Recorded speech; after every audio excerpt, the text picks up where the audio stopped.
Nagsimula ang kwento kay Sergeant Kyunam, isang sundalo sa North Korea na malapit ng ma-discharge pagkatapos ng 10 taon ng serbisyo. Naghahanda upang pumunta mula sa North Korea patungong South Korea. Nagising siya sa kanyang kampo habang ang iba pang mga sundalo ay natutulog upang magplano ng kanyang ruta, ayon sa kanyang mapa. At nakakita ng mga nakatagong pampasabog na nakabaon sa lugar. Isang umaga habang nagpapatrolya sa kagubatan kasama ang kanyang mga kasamang sundalo.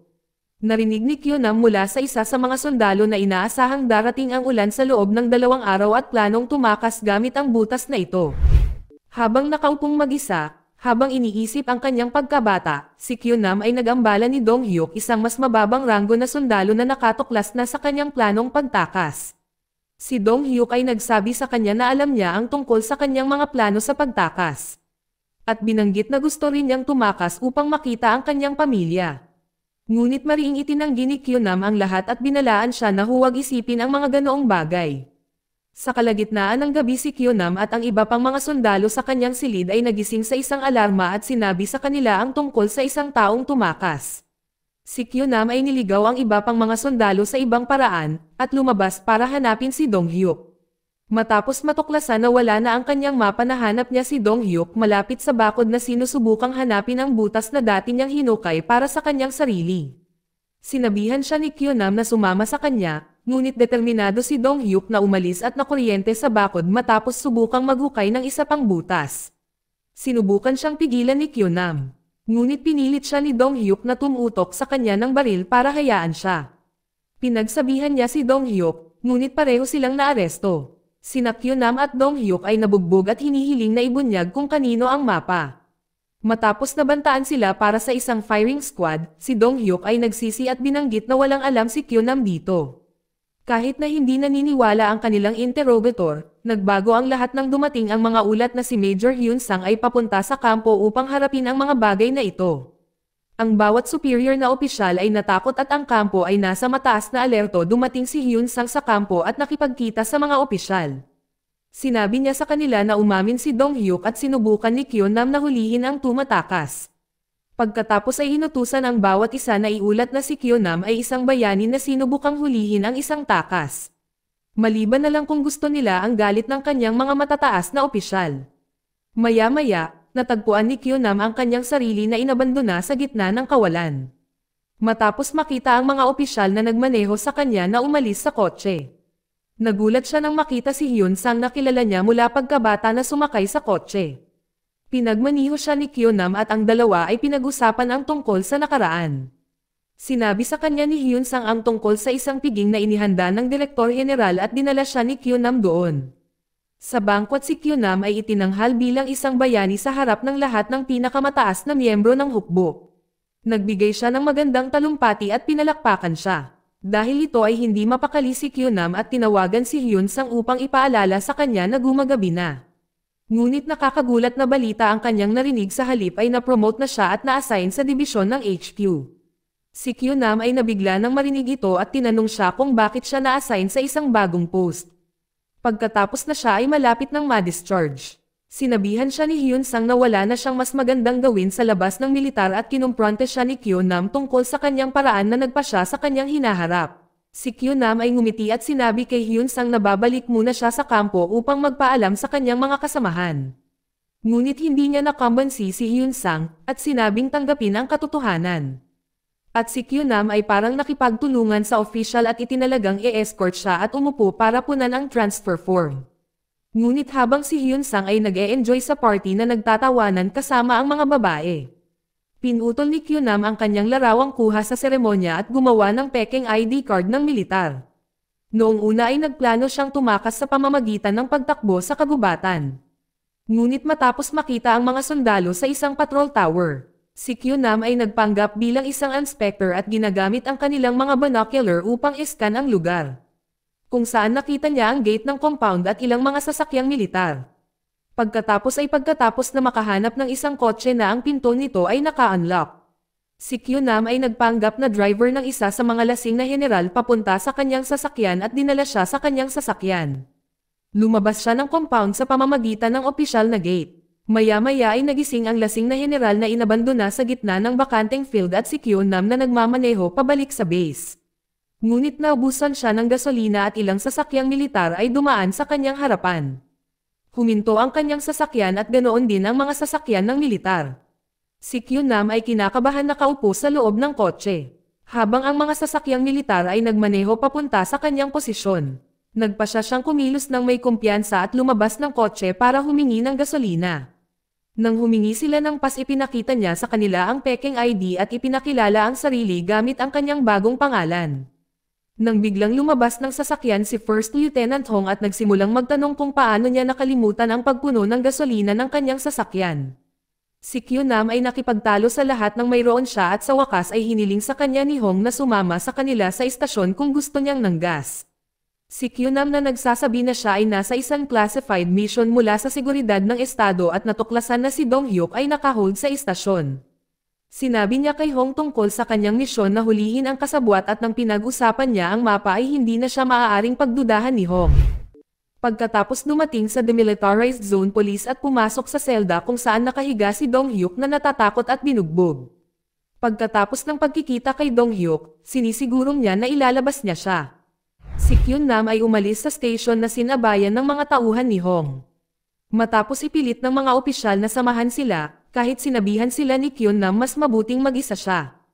Habang nasa kalsada ang isa sa mga opisyal na naghihinala ay tinatawagan ang state security officer na kilala niya at sinubukang i-verify ang pagkakakilanlan ni Kyun-nam. Hiniling niya kay Kyun-nam na makipag-usap sa kanya. Ginagamit ni Kyun-nam ang kanyang kakayahan sa pag-arte at sinusubukang makaalis sa sitwasyon. Ngunit ang balita ay nakarating kay Hyun-sang na nalaman na sinusubukang tumakas ni Kyun-nam. Ibinaba ni Kyun-nam ang tawag matapos siyang kausapin at hindi itinago ang kanyang intensyon. Patuloy siyang inihatid ng mga opisyal mula sa station, ngunit nang ang isa sa kanila ay nakatanggap ng utos na dalhin ang sasakyan pabalik sa division. Si Kyun-nam ay nagpasya na kunin ang baril ng driver at ang isang pakikibaka ay naganap. Halos mabaril si Kyun-nam matapos itutok ng driver ang kanyang baril sa kanya. Ngunit kahit papaano ay binaril at napatay ang driver na humantong sa pagbangga ng sasakyan.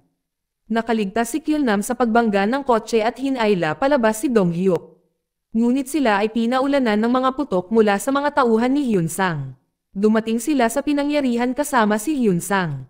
Matapos tumigil ang pamamaril, ginamit ni Hyun-sang ang kanyang binocular upang makita si Kyun-nam na nagkunwaring patay. Matapos takpan ang kanyang mukha ng dugo sa lupa, ngunit nagpasya siyang lapitan ang sasakyan. Napinilit si Kyun-nam na tumakbo at dinampot niya ang mapa na nakalatag ilang talampakan mula sa kanila. Tumakbo siya kasama si Dong-hyuk, habang pinaputukan ng mga tauhan ni Hyun-sang. Matapos tumakbo ng kaunti si Kyun-nam at Dong-hyuk ay pansamantalang nakatakas sa pamamagitan ng pagtalon sa isang ilog. Pagkatapos ay bumalik si Hyun-sang upang makita ang lasing na general at binaril siya. Pagkatapos matiyak na hindi niya iniulat ang paglisan ni Kyun-nam. Tinawag niya ang kanyang superior na opisyal upang humingi ng higit pang mga tauhan na mag-asikaso sa sitwasyon. Mamaya nagising si Kyun-nam sa dalampasigan at sa babala ni Dong-hyuk ay nagtatago sila sa isang armadong lalaki na papalapit sa kanilang posisyon. Ngunit sila ay nakita at nakatutok sa kanila ang mga baril mula sa babaeng lagalag at ang kanyang grupo. Nang malapit na silang barilin, si Dong-hyuk ay humingi na wag silang tapusin. Nang banggitin niya na nakatakas sila mula sa station, nakuha nila ang atensyon ng mga lagalag. Dahil ang isa sa kanilang mga miyembro ay naaresto sa istasyon. Sa kabutihang palad si Dong-hyuk ay naaalala ang kinidnap na miyembro at inilarawan siya ng detalyado. Noong gabing iyon habang nakaupo sa paligid ng apoy, sa isang kagubatan si Dong-hyuk ay ipinaliwanag ang layout ng istasyon para sa isang pagtatangka sa pagsagip. Plano nilang isagawa sa susunod na araw, gayunpaman nakita ni Hyun-sang ang pinagtatagwan ng Nomad at nagpadala ng isang unit. Ngunit nakuha ng pinuno ng Nomad ang impormasyon tungkol sa mga paparating na unit at nagtago sila. Si Hyun-sang ay dinala niya ang isang malaking bilang ng mga sundalo sa kagubatan at ginabayan sila sa pamamagitan nito.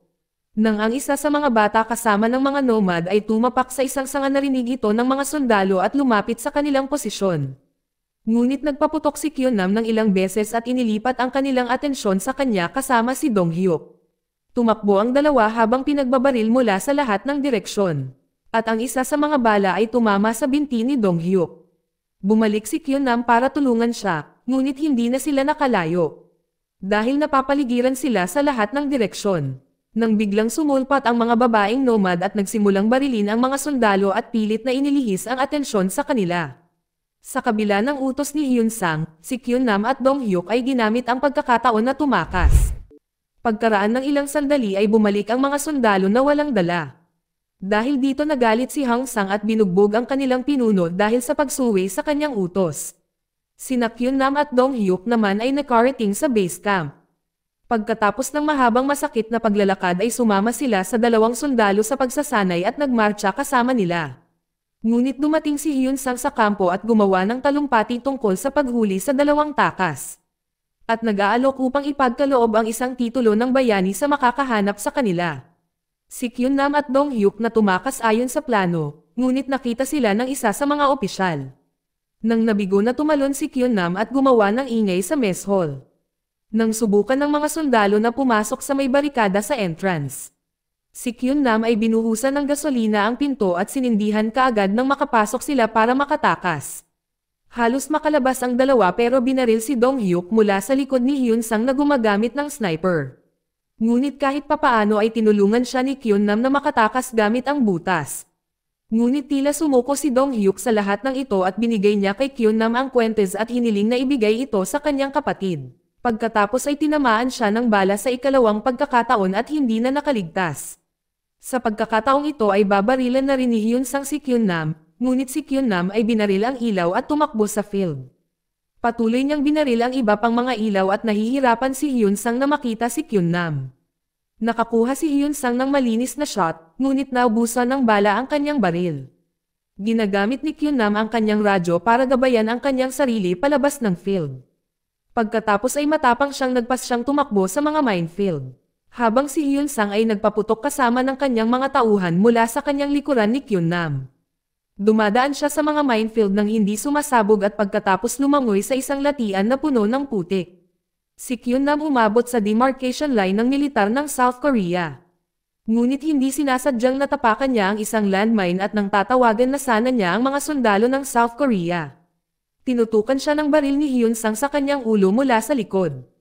Hinayla siya ni Kyun Nam papunta sa harapan at inilagay siya sa pwesto. Matapos magkaroon ng pag-uusap si Kyun Nam na pagpasyahan tanggalin ang paa sa landmine. Ngunit hindi ito sumabog, gayunpaman ay hindi siya binitawan ni Hyun Sang ng madali at parehong napunta sa isang pisikal na pakikibaka. Kung saan nanalo si Kyun Nam matapos siyang mawalan ng malay. Pagkatapos ay tumawag siya sa mga South Korean na nagpapakilala sa kanyang sarili bilang isang defector at natanggap siya. Ngunit si Hyun Sang ay nagsimulang bumaril mula sa likod at si Kyun Nam ay tumakbo sa gate ng mga South Korean. Bagaman nabaril siya sa binti, kinaladkad niya ang sarili sa isang lagusan na halos marating ni Kyun Nam ang linya ng demarcation.